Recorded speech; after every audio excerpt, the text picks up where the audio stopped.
Hey guys, welcome back to my channel. Hope you're all doing amazing today. In this video, we're diving into the latest updates about Kelly Ripa and Mark Consuelos. You don't want to miss this.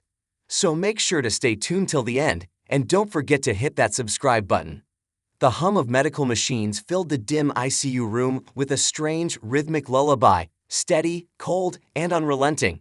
Beneath their glow lay Mark Consuelos, a man whose life had been defined by electric energy, quick wit, and an undeniable fire that lit up every room he entered. But on this night, that fire burned faintly, reduced to embers. Outside the closed glass doors, nurses moved with quiet urgency, their footsteps echoing along the polished floors of New York Presbyterian Hospital. Backstage, in the world he cared for most deeply, life continued, cameras rolled, audiences laughed, and the world buzzed with its usual frenzy. But within these four walls, time felt suspended.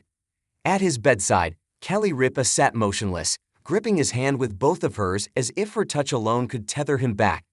Her eyes were swollen from hours of tears, but she refused to look away. She had always been his anchor, on screen, off screen, in triumphs, and now, in this moment when fear felt thick enough to drown in. A late-night storm rattled the windows as lightning split the sky. Mark stirred.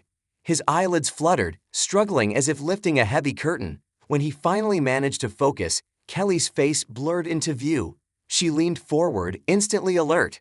"Mark? Hey, you with me?"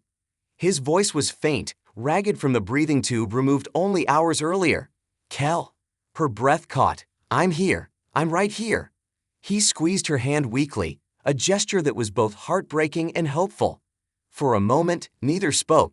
They just existed in the fragile silence, two souls clinging to the thin thread that held their world together. Finally, Mark swallowed, his voice hoarse. "Kids, where are they?" Kelly swallowed hard. "On their way. Michael's flight lands in an hour. Lola's driving from the city. Joaquin's already in the building. He rushed straight from practice." A faint smile tugged at Mark's lips. "Good. I need to see them."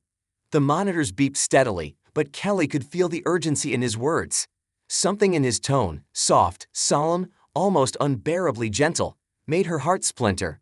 "Mark," she whispered, stroking the back of his hand, "you're getting better. You're coming home. Don't talk like Kel." Just her name, spoken with that mixture of love and seriousness, stilled her. He took a slow breath, gathering strength. "There are things I need to say." Hours earlier, paramedics had rushed him through their doors after a sudden and severe complication blindsided them both. One moment, he was laughing in their kitchen, teasing Kelly about oversalting dinner.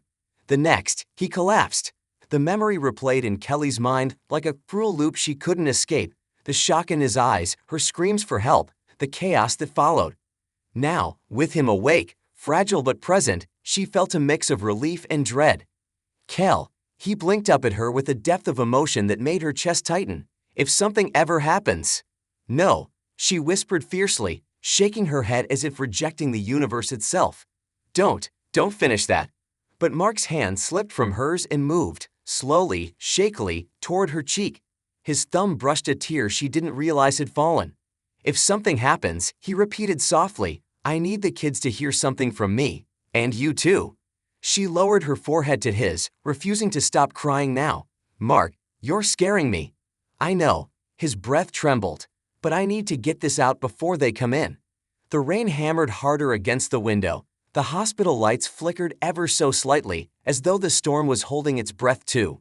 "When our kids were little," he began, "I used to think about what kind of father I wanted to be. Not the guy people saw on TV, not the character, not the host, not the man in a suit smiling for cameras." He paused, searching for the right words. "I wanted to be the one constant in their lives, the safe place, the home they could always return to, even when they were grown, even when they had their own lives." Kelly nodded, tears streaming freely. You always have been." "But I miss things," he said quietly. "Games, recitals, arguments, nights when they were hurting and I didn't see it." Kelly shook her head fiercely. "You loved them more fiercely than anyone I've ever known. You were there, always." But Mark didn't seem to hear her. "If I don't get another chance," he whispered, "I want them to know my last wish." Kelly's heart nearly stopped. "Mark,